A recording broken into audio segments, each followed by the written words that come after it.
Welcome to season 15 of Middle Ground with JLE, where we treat you like family. That's the theme song, Detroit Love, off my first album, The JLE Experience. On music copyright, don't mute on Facebook. I always need to say that.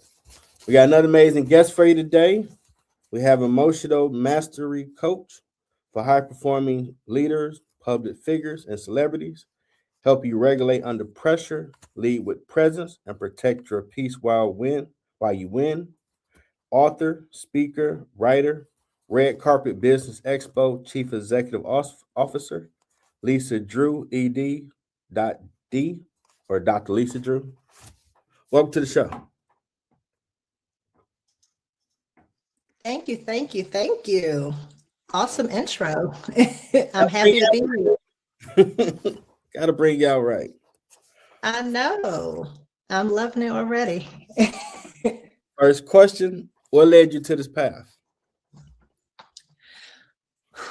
So, my background is in education. I always, even when I was younger, my first job was in daycare. I've always done something with the youth, trying to teach the youth, help keeping them safe, taking them to the next level. So that was the first half of my journey, I guess. And that's what my doctorate is in as well, educational leadership. I taught high school English for over 10 years. I loved every moment of it. Wow. The challenges just made it better, which I don't know if I'm a glutton for punishment, but yeah, high school, that's tough. high school. But the wonderful part of it is they're still babies. Like they try to put up a tough exterior, but the real them is right underneath that layer, right? So it was a good experience being able to see them learn and grow and graduate and then come back and talk to you. And it was beautiful. But even while I was doing that, I was a life coach. So I did transition into my brand of emotional mastery coaching, just through the process of working through my own emotions, right? Because we all go through hard things in life. We all go through our challenges. And I was able to develop a method that was effective on me, effective on other people. And you mentioned my business, Red Carpet Business Expo. I was working with a lot of business owners doing the expos, and that's when I started coaching business owners and helping them through a lot of challenges that they had and overcoming things like imposter syndrome and just fear of public speaking and fear of, pricing, right? That's a big one for business owners. They're very afraid to set their prices and stick to it and things like that. So it's all tied to our emotions. All of it. So that's really what led me down that path, and walking people through that and showing them how to stop fearing their emotions and turning them into fuel. It's been amazing. So that's where I am now. Okay. I hope I wasn't too long-winded. Oh no, this show is all about you. And much times you need to explain it. So why did you come up with the name Red Carpet Business Expo, and what are all the services? Awesome. So with Red Carpet Business Expo, I created that so business owners could get visibility, right? And every person who's growing their business, every person who has started a business, they're doing it to the ones I've come in contact with anyway, they're doing it to provide a service. They're doing it to help others. And visibility is something that is so hard to get. right? So Mhm. I wanted to come up with creative ways to help people showcase their business and to excel, be able to get sales, be able to get more exposure, build their brand. So the red carpet is what I thought of, right? Being able to put them on display in some way, Mhm. shape, or form, being able to showcase their unique services, their unique products, their talents and abilities. And I just wanted to highlight other people's businesses. Okay, that's pretty awesome. 'Cause you ain't have to. I'm pretty sure they enjoyed the service. They make some money. A lot of good feedback, yes. Now, what made you go into doing the emotional mastery coaching? Did that's your name or is that an established name already? So never heard of it. So, and that's a good question. So I came up with emotional mastery coaching, right? I came up with that concept. Emotional intelligence is what people are used to hearing when it comes to emotions and emotional intelligence. I've read I feel like I've read all the books on the topic. Okay. But it's awesome. It's amazing. I feel like it's the first step, right? Because when you have intelligence in an area, when you have knowledge in an area, that's the starting point. Now it's, what do you do with that knowledge? How do you really deal with the moment to moment emotions that we're dealing with on a day-to-day basis? So what I realized and what I identified is that every time so I'll start here. Our emotions are tied to our negative thoughts, right? Anytime, well, our positive thoughts too, because we have positive emotions. I need to, I don't want to only talk about the negative ones, right? So we have positive emotions, we have negative emotions. It's all tied to our thoughts. So whenever you think about anything, your body creates a chemical. Your brain instantly creates a chemical. And we notice that in things that we have a strong connection to, right? So if you think about someone that you love, it'll change the way you feel, right? If you think about something that you're scared of, like most people are afraid of public speaking. They say that people would rather die than get up and speak in front of a large crowd of people. So people who are afraid of public speaking, even the thought of getting up on that stage, if something happens and their boss says so-and-so is running late, they can't introduce our speaker, I need you to go up there and introduce them, here's the mic. Flood the butterflies in your stomach, the nerves, you start shaking, like you have a physical reaction to something you're scared of, right? And we only notice it with the things that we're very afraid of and the things that we're very in love with, right? That's when you notice it the most because you pick up on it, but it happens with everything and it happens so quickly, right? So if I were to bring up a topic that you were like, whoa, we can't talk about that on my show, you're going to have a reaction to it. Like you're going to have an internal reaction. Now, I realize that is your fear response. That's fight or flight. And it's actually fight, flight, freeze, or fawn. So whenever you have an emotion, a negative emotion, your body automatically goes into a fear response. Automatically. And unless it's something, huge, you may not even notice it. So we're going through our day being pushed into these miniature fear responses all throughout our day without even noticing it.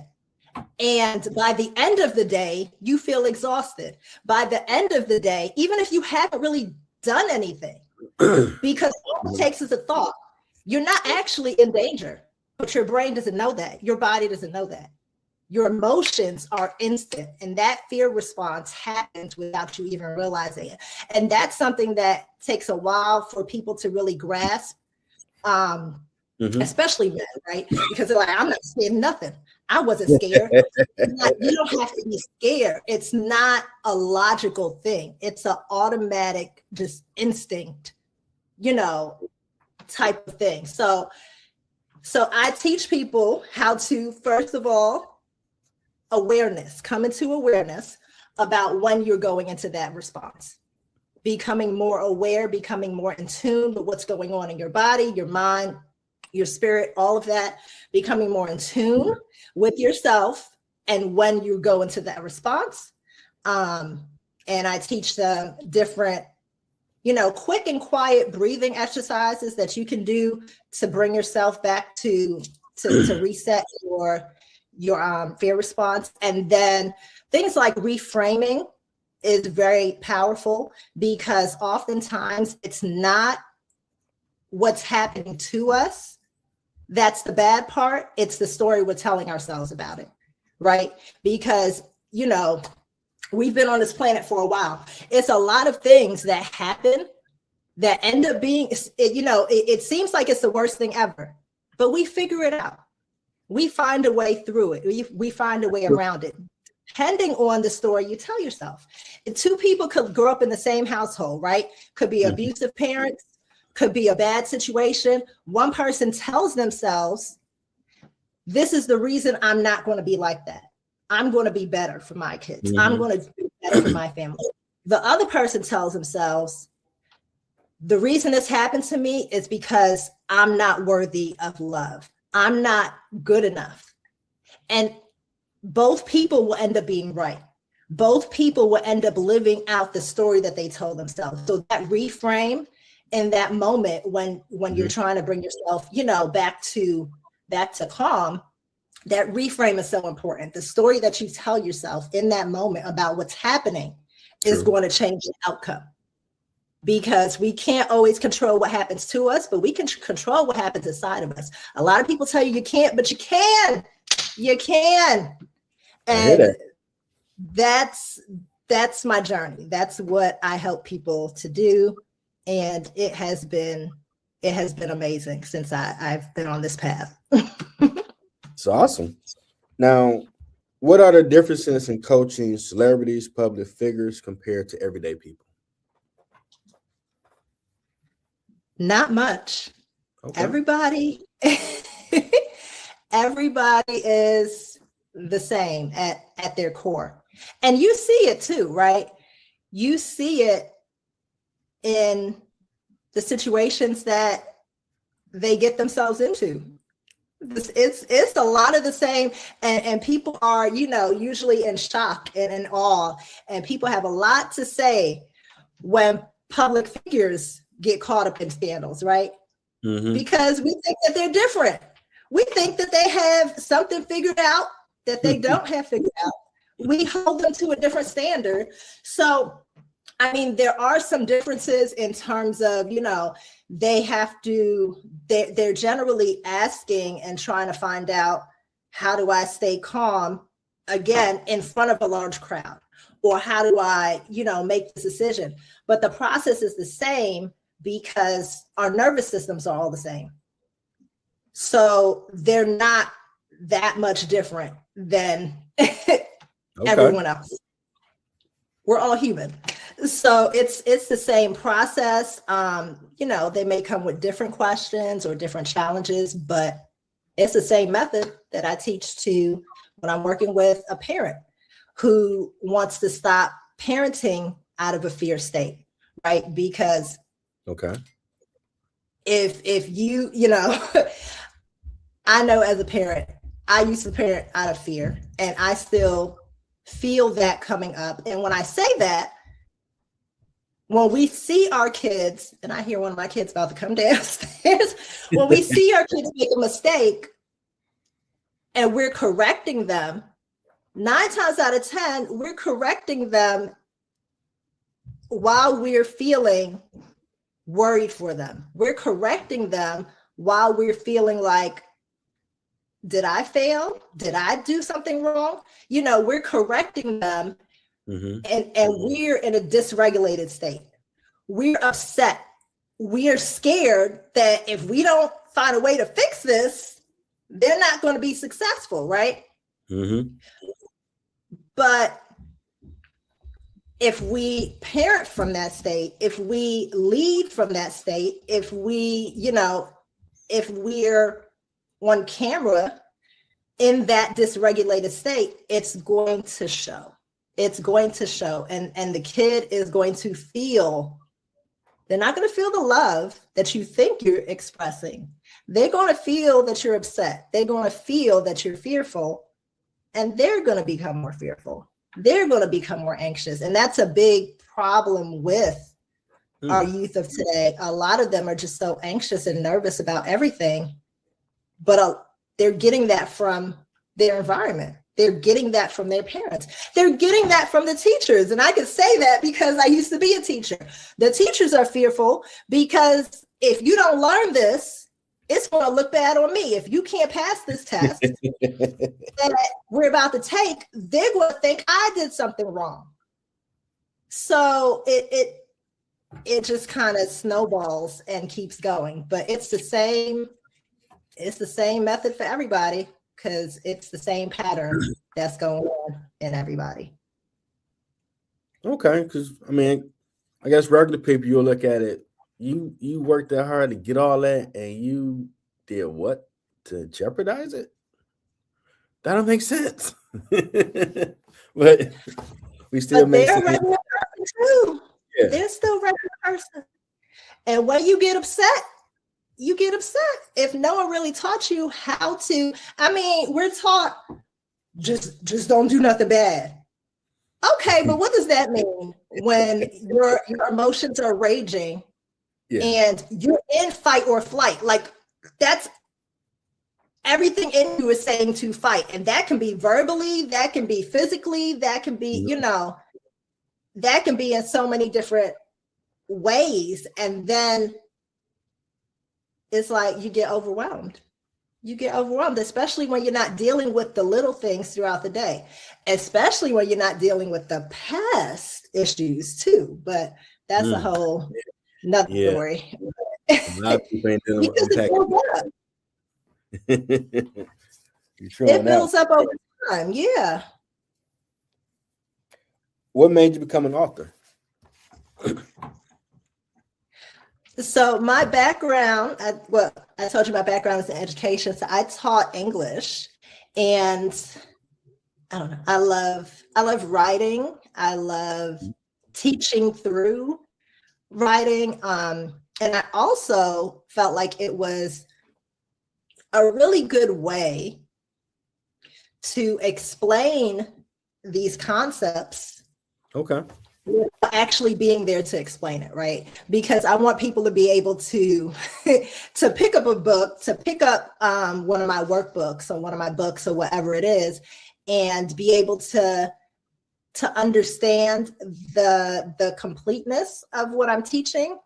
And it is helpful when I have them read one of my books, especially before we have a coaching session, because you come in with the understanding of the concepts, as opposed to me starting from scratch, right? You can get a lot, especially if you want to, you know, just do a month worth of coaching and get a lot more accomplished than having to do, like, you know, 6 months of it or whatever. They can get a lot more out of reading the book, because in a 1 hour coaching session, I can't talk that fast. Even if I wanted to, I couldn't talk that fast and give you all the information.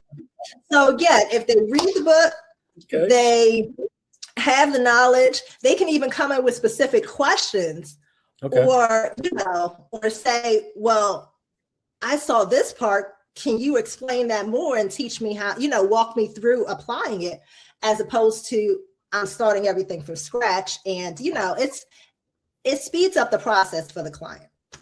It speeds up the process for the client. I was on your author page. I put the link on here for everybody. I'm like, 20 books? She a Hall of Famer with this author stuff. That's a lot. So some of them are workbooks. Some Hey, of you still them, published it. Still published it. the workbook is the Fear Not book. So and I actually have them here. So this one is the regular self-help book. So this is the smaller one for Fear Not. And then the bigger one is the workbook. And that concept is just based on, like I said before, all of our negative emotions are rooted in fear. Actually, I may not have said that yet.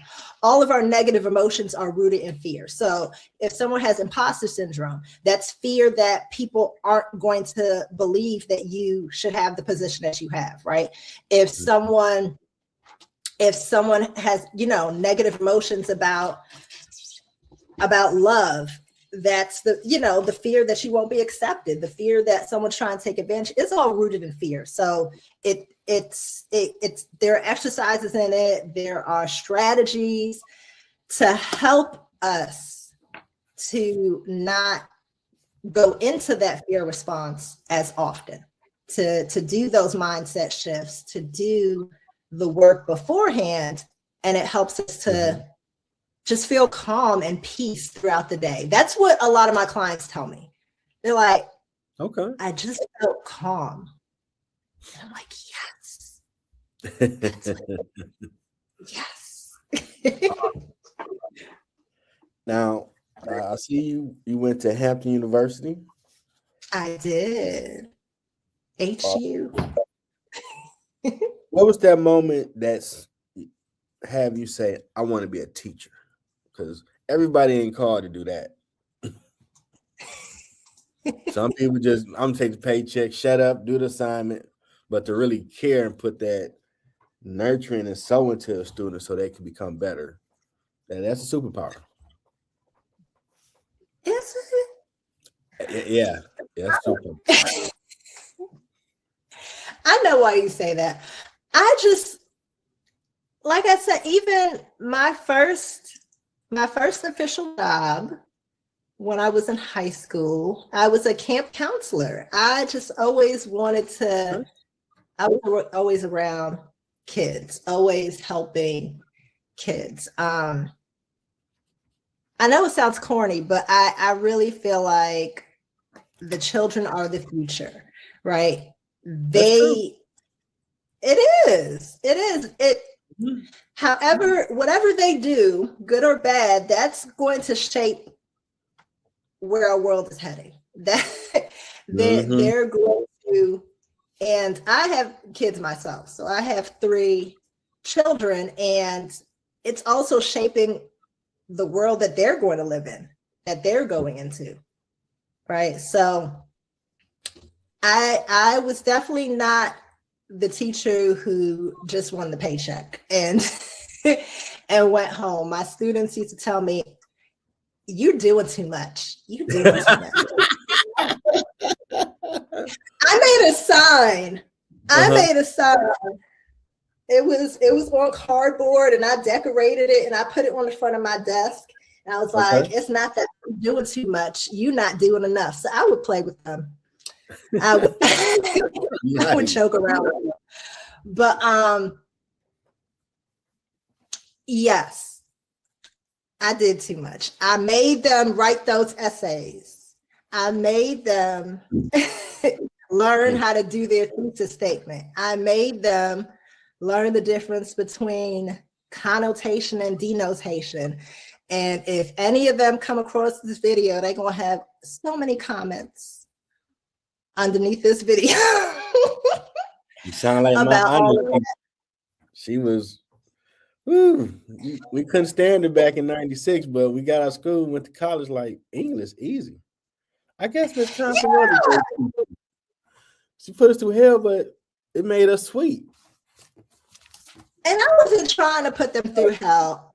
I just knew, because with whatever they went in, whatever field that they went into, if you are able to write and articulate your ideas, That's your money maker right there, especially so many people are afraid of speaking, even if you go into engineering and you're not scared of getting up and presenting in front of people, you will get paid more. You will be able to command more. So I really wanted the best for them. And I hope they saw that. And I would always say, I know y'all think I'm mean. And they would say, you don't think you're mean. So they didn't seem to think I was mean, but they did this. The administrators, the guidance counselors, they always gave me and I'm doing air quotes, the difficult kids, right? Because they're like, well, they're not going to mess with you. They listen to you. But I think a big part of it was that when I gave them their assignment, when I gave them the work, I expected them to do it, right? It gets to a point where sometimes teachers stop expecting that the kid is going to do it.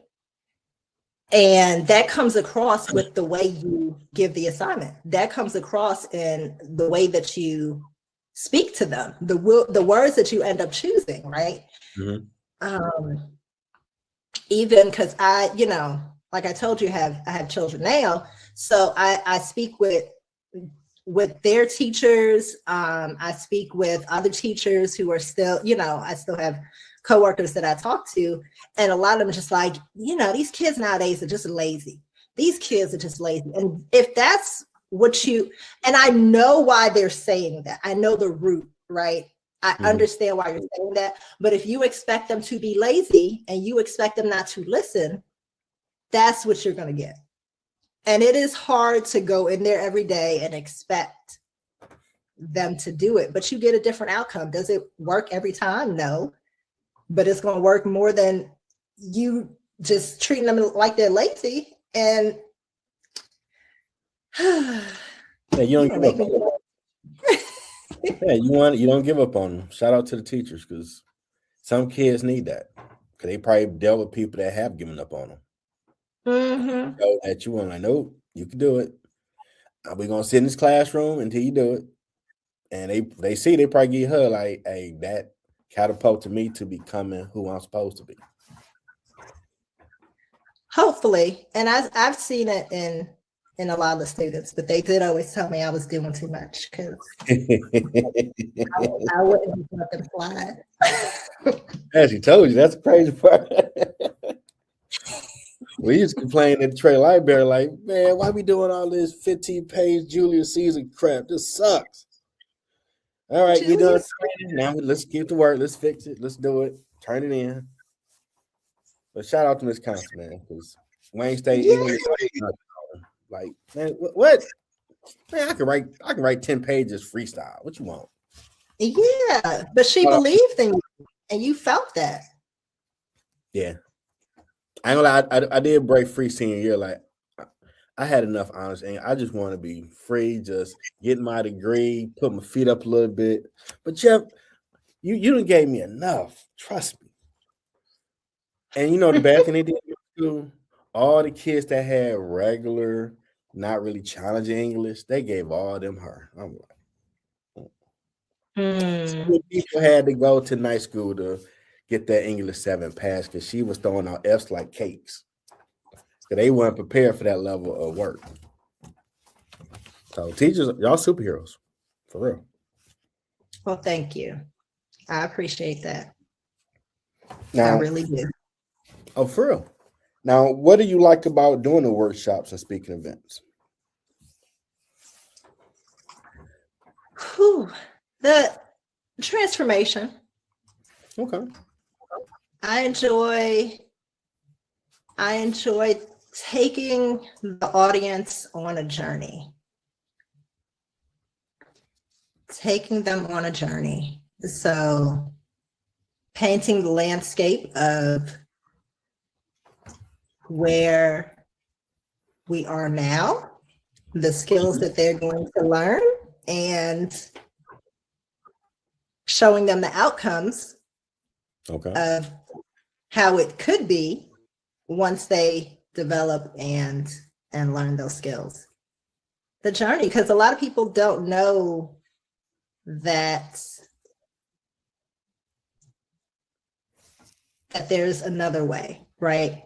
We think that just living in constant stress, and right now I'm speaking about the workshops that I do about emotional mastery, but just living in constant stress is not how it has to be. No. and not too many people know that. Not too many people know that. And even with all the research going on now, they are tying and figuring out that so many of our diseases and ailments are linked to stress. And not just, regular stress, the constant stress, because as humans, we ruminate on things. We keep thinking about the same thing over and over and over again. And when you're in a stress state, your body is pumping out adrenaline. Your body is trying to get you ready. Your heart's beating faster. You're sweating. All these things are happening, and you're not healing. You're not at rest. When our body is in a calm state, it can heal.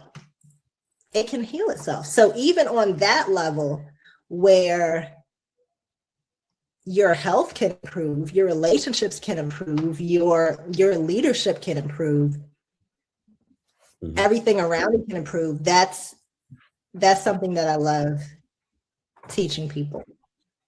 So with Red Carpet Business Expo, we also do workshops on how to grow your business and how to market yourself, how to build your brand, how to write your own books. We do workshops like that as well. So of course those are all taught by me. I do have other people that come in and teach some of those, but again, just helping people learn and grow is something that has always been just a love of mine. Okay. Well, we reached the point in the show where you promote what you got going on. Floor is yours. Oh, okay. So I am an author. So you did say that you're posting that in the comments. So I already showed you 2 of my books. One of them that's near and dear to my heart, I'm not sure if you saw this one. It's the We'll See theory. Okay. And that again is teaching reframing, right? So that's based on, and I'll share the quick story. That's based on an old parable about a farmer and his horse. So I'll say it quickly. So the farmer had a horse and his horse ran away. Everyone in the village came by and said, "Oh, such a sad thing. We're so sorry for you." And the farmer said, "We'll see." So 2 days later, the horse comes back with 2 wild horses. Everyone in the village comes over and says, "This is such good news for you. Congratulations," right? And the farmer says, "We'll see." So his son was breaking in one of the horses. The horse throws him off and he breaks his leg. Everyone comes by, bringing food, bringing things just to give their condolences. "We're so sorry that this happened." The farmer says, "We'll see."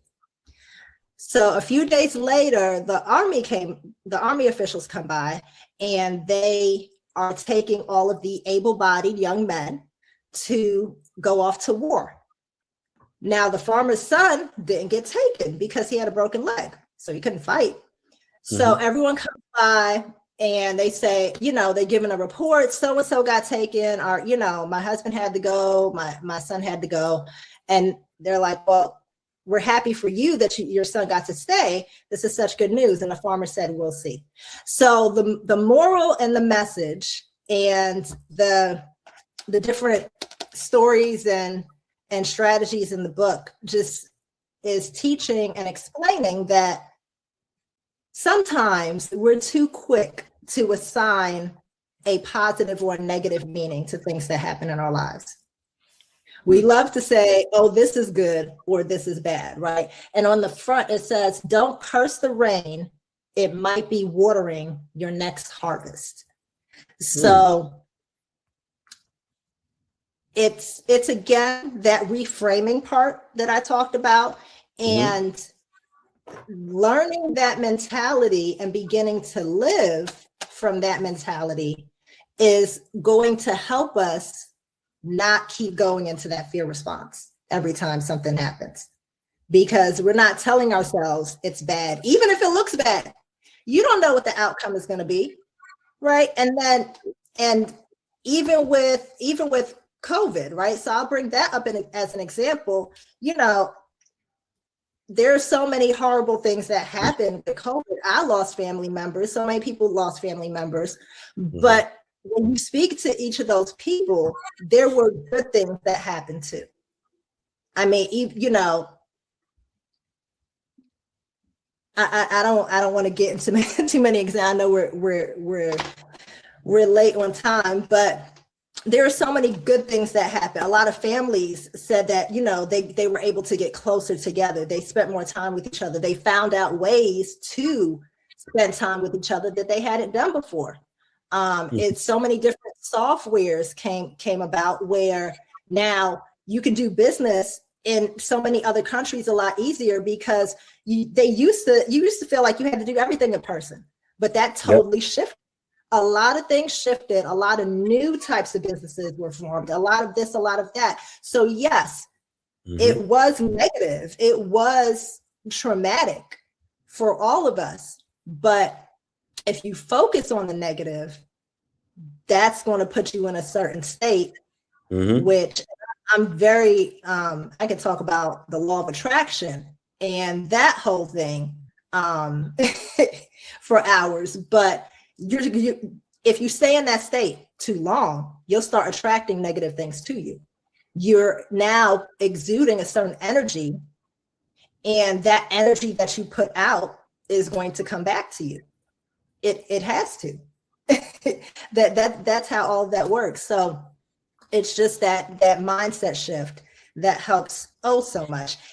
And I'll end with this. So feel free to check out the author page that has all the books. I can't go into them all of them right now, but this is a new one. This is a children's book, the Will See series.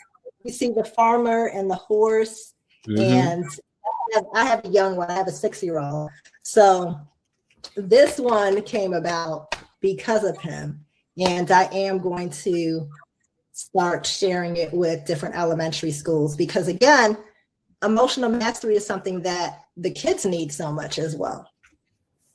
So that's essentially it. I do have, I can post my LinkedIn page if people want to reach out and connect, and if there's any speaking opportunities that they want to think I'll be good, you know, a good fit for, that'll be wonderful as well. And just different partnerships or collaboration, that would be awesome too. But this was great. Thank you for having me. And we're done. To be here. Yeah, we're not done yet. This is just a segment. I appreciate it felt like you were wrapping up, so I was just making sure. No. We at the segment where it's all about you. Take all the time you need to get whatever you got going on out there. The show is all about you. What made you awesome? Thank you very much. All right, and that's anything else you need to promote before we move on? Just the other books. Do you have any books that you had questions about, or? What was it like writing your first book? Oh, stressful. That's stressful. It was. So I'm glad you asked that. So it was actually that was a big hump for me to get over with that with that first book. I had started so many books that I never put out. So I had so many drafts, right? And then anytime I would get anywhere close to finishing one of them, I would switch to something else. Nice. But this was before I realized that, again, that was the fear response. That was me running from, just being nervous of putting myself out there, just trying to avoid it. That whole flight, aspect of it. I'm saying that. So I did that a lot, which is probably another reason why I have so many out there now that are finally finished, because along the way I had started so many of them. So what actually changed that for me was I was helping, and my son is in college now. He's 19. Okay. I was helping my son because I had homeschooled him for a little while. I was helping him finish one of his books because I pushed him to start writing a book. We had the draft done, and then I told him, okay, well, I need you to go through it, read through it again, and see if there's anything that you want to change or put in or this or that. He's like, no, publish it. I'm like, no, that's not how it works. You need to do this over and over again, and you need to reread, then you need to go back through, then you need to check this, you need to check that. He's like, no, publish it. Yeah, I reread my latest book 3-4 times before I published it. Yeah. And just hearing him just so confidently be fine with putting it out there. So I published it. And then after it was out and then people gave feedback, there were things that he went back and changed. But I'm like, I could do that. Why didn't I do that? And it's crazy. And a lot of times you can learn so much from children, right? From the mouth of babes. And that was something too. And this is bringing me back to, my years of teaching. I hope I taught my students a lot, but they taught me a lot too, right? And it's just a journey. It's a journey. But that's how I felt publishing my first book. And then it just kept going from there.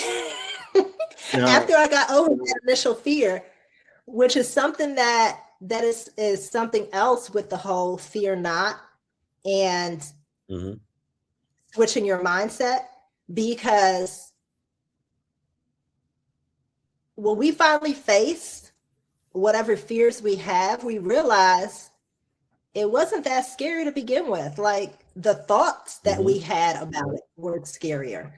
The fact that we kept thinking about it and we let it make us freeze. We let it stop us, right?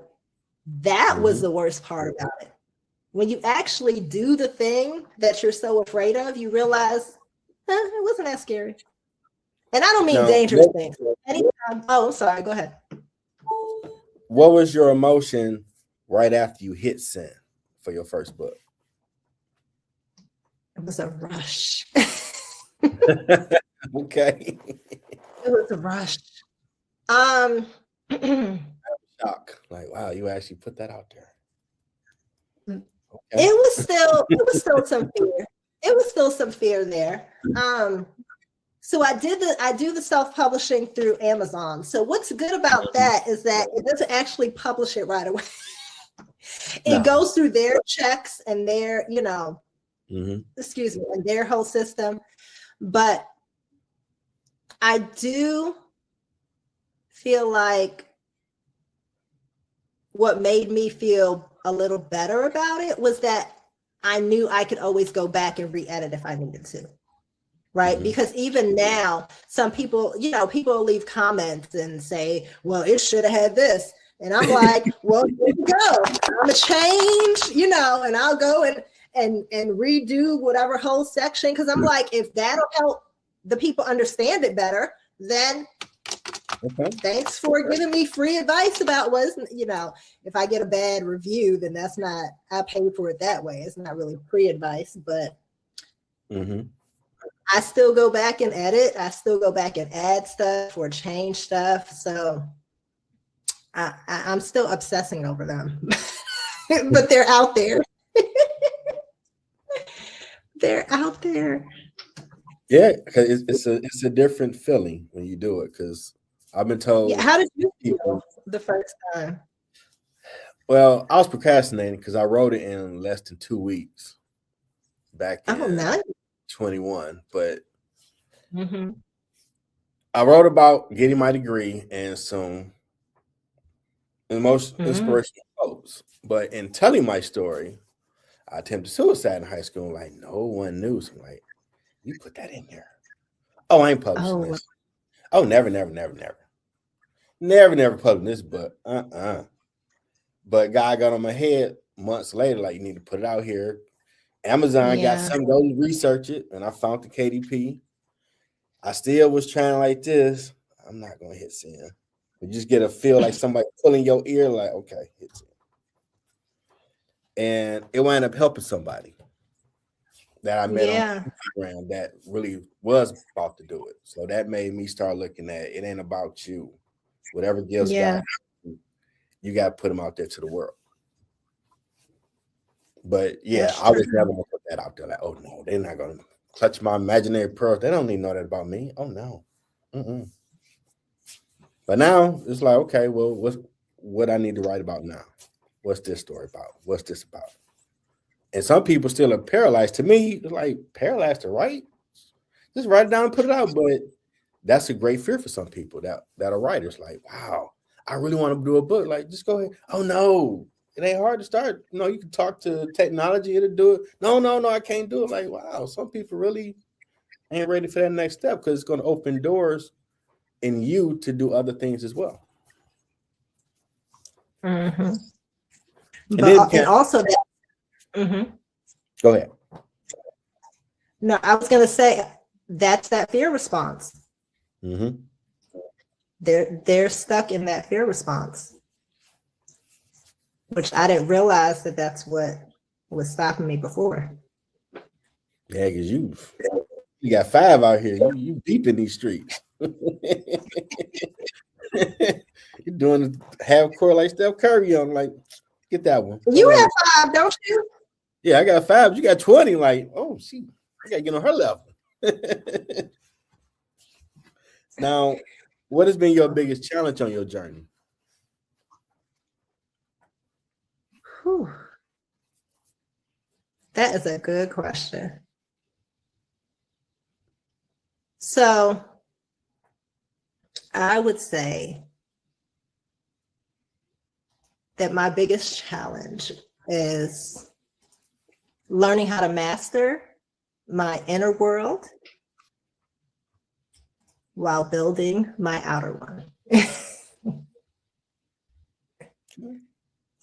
So those moment to moment situations where doubt still comes up and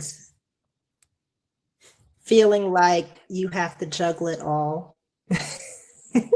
It's deep. Yeah, I feel like that's been my biggest challenge.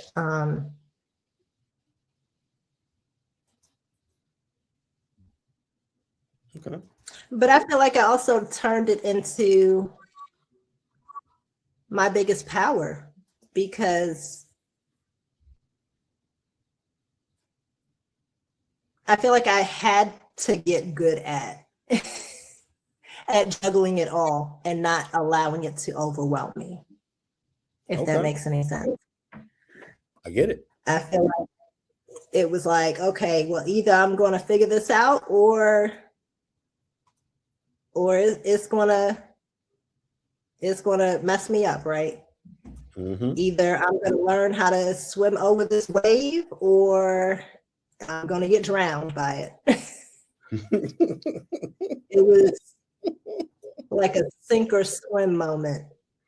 Okay, I understand that. Now, You sound like you had a story about that. well, even I doing hear this, I just wanted to just do one season. I had no idea it'd put all those titles down there. I was just a music person. That was it. Mhm.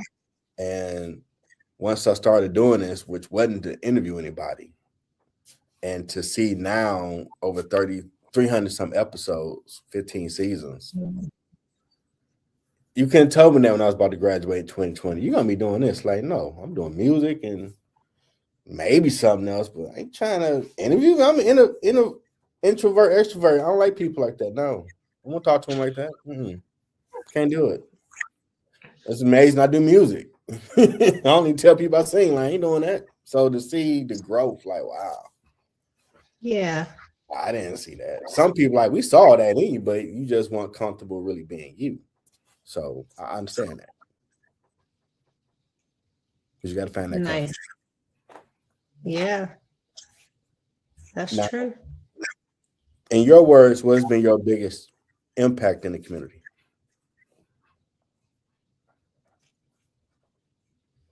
I would say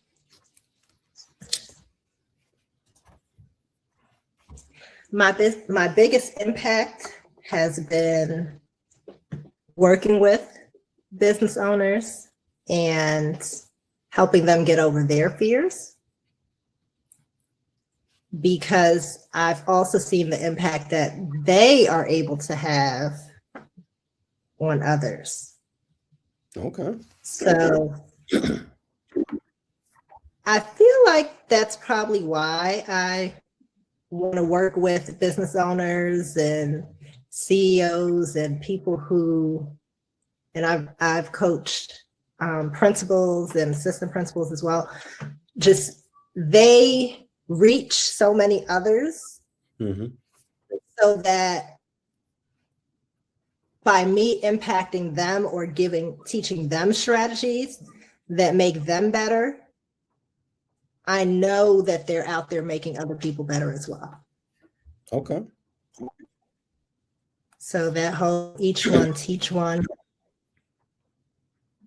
where you throw a rock into the lake and those ripples go out. I think that's been my biggest impact. Nice. Now, hope makes you feel very comfortable giving that Nietzsche type knowledge for the Yoda game, as I call it. What advice do you have for someone trying to find their purpose? Purpose. Purpose is such a big purpose is such a big word. So the advice I would give to someone trying to find their purpose is to stop searching for their purpose like it's something outside of them. I feel like purpose isn't found, it's revealed. And especially nowadays, a lot of people think of purpose like a job title or a business idea or this big accomplishment, right? But in reality, purpose shows up in patterns, and it lives in that thing that keeps pulling you. So think about the problems that you can't ignore, the moments where you feel most alive or most frustrated. and start there. I would tell people to pay attention to what moves you emotionally. So that's not only things that make you happy, but things that make you angry, things that break your heart, things that people are always coming to you for, right? Because those things are going to point you towards what matters to you most. And when you pursue the solutions for those things, that's when you'll feel most alive, right? Because I feel like when people are searching for their purpose, that's what they're looking for. What can they do that'll make them feel alive? What can they do that'll make them feel like they've done something on this planet? Mm-hmm. So that's what I would say. The things that you've survived, the things that you've overcome, and stop waiting until you feel ready. And notice when you're avoiding, because I know we both spoke about we've done that, right? Mm-hmm. But that's that awareness piece, becoming more aware of when you're procrastinating and working through that, pushing through that, because it's not about perfection, it's about movement. Clarity comes from movement. And even like publishing the books, like I was talking about, even if you make the move and you realize you could have done something differently, you can go back and fix it. Or you can fix that problem in the next book that you write or whatever it is, right? That forward motion is going to stop you from overthinking, and it's going to keep you on track. So it's kind of like something I would always tell my students. You need to start moving. A lot of times, if I was teaching my students a new skill, or they had an assignment to do, if they didn't know how to complete the assignment, they wouldn't do anything at all. And honestly, that's what we see nowadays, right? Because those students who are in the back of the class with their head down, or they seem like they've checked out, they're in a freeze state. Because we talked about fight, flight, freeze, or fawn. They're frozen. They don't even want to try, not because they don't care. A lot of times they do care, because they're scared to fail. They're scared to fail, so they don't even try, right? But I always tell them, if you take the first step, if you do something, I can help you. And I tell them, I can't steer a parked vehicle. That's dope. As long as you're in motion, even if you're going in the wrong direction, I can show you how to I can turn the wheel and go in the correct direction. But sometimes just getting them to do anything is hard, because they're just stuck. They're just stuck. And that's students, that's business owners, that's, even business owners, they get to a certain level. It's not that they're not doing anything at all, right? They get to a certain level, but it's this one thing that's going to take their business to the next level, and they're scared to do it. Okay, let's get started. We'll make corrections along the way, and then we'll get to the destination. But you're not going to be able to learn if you're just sitting still. So start. You got to start. Start messy. Start messy, start wrong, but start and fix it along the way. That's nice. Yeah, that's some dope advice. So, how did you enjoy being in the middle ground? It was awesome. See, told you you had nothing to worry about. I wasn't worried. I ain't had to crack no I jokes, do nothing silly, get you comfortable, chill back and dropping all them gems out here. So, how would I do if you had to rate me from 1 to 10? 11. I'm putting you 11. Mm-hmm. Knocked it out the park. I'm gonna get that in writing. I like that. I ain't got no problem doing it for you. I'll sign it, date it, the whole nine. Because I've had people where they like, I never interviewed before. Like, trust me, I'm gonna make you comfortable. Tell your story. And I watch the time to see when they get comfortable. Some it might be halfway, first 10 minutes, some first 5. But when they do, they really start giving out that great info. Because them being chill, talking about whatever we're talking about.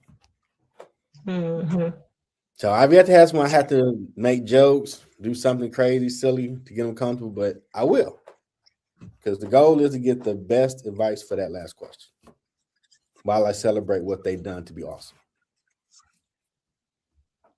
Nice. I like it. You got the magic touch. I try. You have the magic touch. Look forward to being on your show when you want me on there. Yes, and I forgot to talk about that. We got time. Talk about the show. New podcast. I do have a new podcast coming out.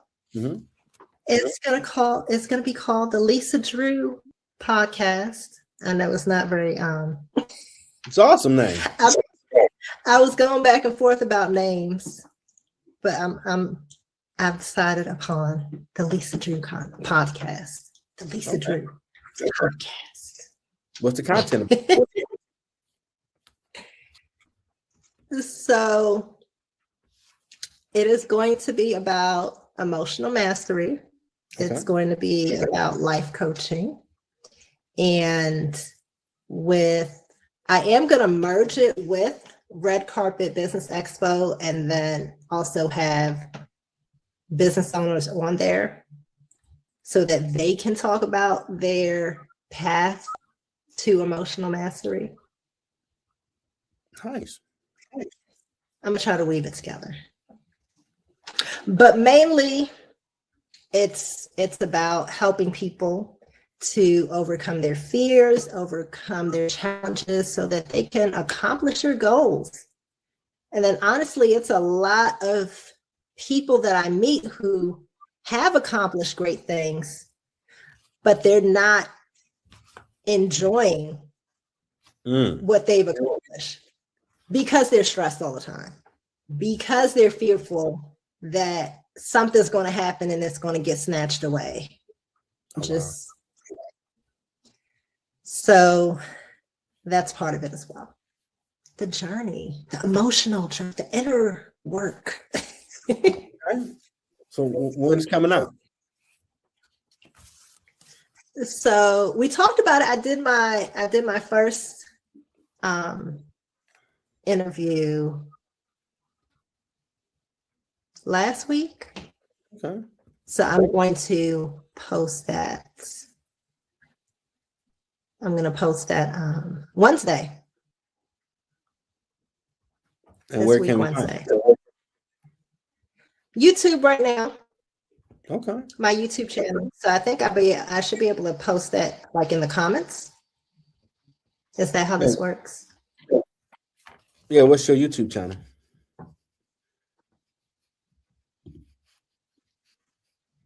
Well, I'm going to have one just for the podcast. But let me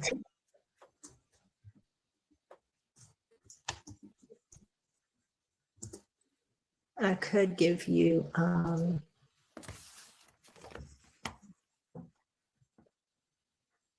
one that I have now. What is it?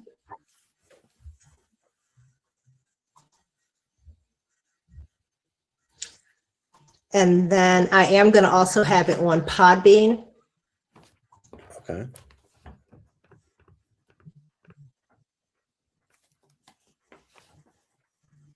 So my current YouTube channel is at Lisa Drew Emotional Mastery. So at Lisa Drew Emotional Mastery.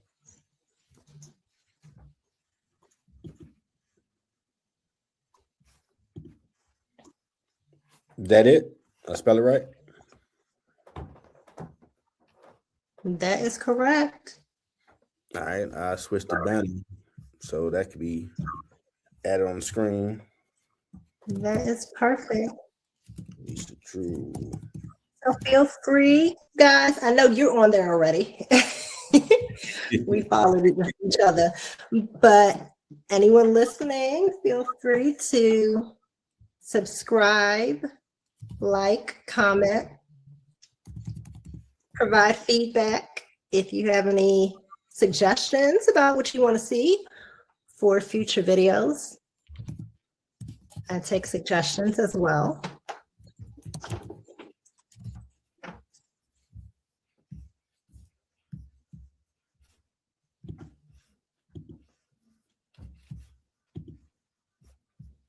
All right.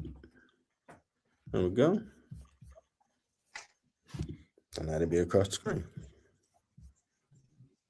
I'll get that up. Awesome. Gotta bring Thank you you out. so much. You first class around here. I see. That's how we do it, guys. Wait till I get my building and really do it up. Fly people out and do the whole. Do it. Ric Flair was my man from wrestling, so I'm gonna do it first class, everything, the whole bit. When we get there. I love it. This first class now, but yeah, it's that first class. But I ain't young yet, and what I'm want it to be. So we first class, but I ain't that Dawn Perignon first class, but it's gonna be there. But we be live and have the stage set up, doing it. Yeah. We're gonna take over the world with it. I love it. I'm here for it. So reach out if you need anything. Oh, I'm definitely going to be hollering at you about coach because I need help get my theme better than what it is. Get it out here. Awesome. I'm working again now, so I'm gonna have the funds to. We taking over. That's all I said. We're gonna take over. 26, we taking over. I ain't gonna do nothing crazy. I'll tell that now because I don't like drama. But we taking over. Ain't gonna be no scandals with like they got Jefferson. Nah, they lying on me. I always got somebody with me. I got a witness. I ain't do it. I wasn't there. Nowadays, you have to have a witness with you. Man, I'm telling you, like, man, I wasn't inappropriate in nothing. I said, I'm watching cartoon. What are you talking about, man? He was right there with me. Like, don't. I watched DuckTales coming up. Scrooge Duck taught me a lot. You get your money up, you don't lose it on no foolishness. No. No people with it. That's the goal. Absolutely. That's the goal. Any final words before I bring you out? You get back to your family, do what y'all do for the rest of the night. I know I'm about to put the little one to sleep. So, final words in closing. So, thank you again for having me here. This was awesome. I felt very welcome. And I forgot the applause. I love the applause. Maybe that's why I like speaking so much. I'm like, ooh, applause. I'll take it. Yeah. Forgot to I love it. Introduced to had applause hit. Trying that out to get better. But go ahead. Yes. So final words. Our inner world is just as important as our outer world. And actually, it's our inner world that creates everything around us. So be sure to take care of yourselves. And remember, when you master your emotions, you master your life. So good to see all of you, and have an awesome rest of your day. Okay. So I want to thank the emotional mastery coach, author, speaker, writer, podcast host, and Red Carpet Business Expo Chief Executive Officer, Dr. Lisa Drew, for sharing her story. Like, subscribe, check it out, tell people about it, because after all hearing this goodness, if you ain't doing nothing with yourself, you procrastinate. And ain't nobody else but you. Sorry, we can't give you no more excuses. You gotta try. You gotta do something. Mm-hmm. And another hour, season finale ground floor be coming up. So y'all stay safe, enjoy your weekend. And we got a new episode next week. Till next time, everybody. Bye, everyone. Thanks for tuning in to Middle Ground with JLE. Hope you enjoyed the show. If you want to buy my products, go to Amazon.com for my books or my music. Like, subscribe to my YouTube channel, Middle Ground with JLE. And more to come. See you next time.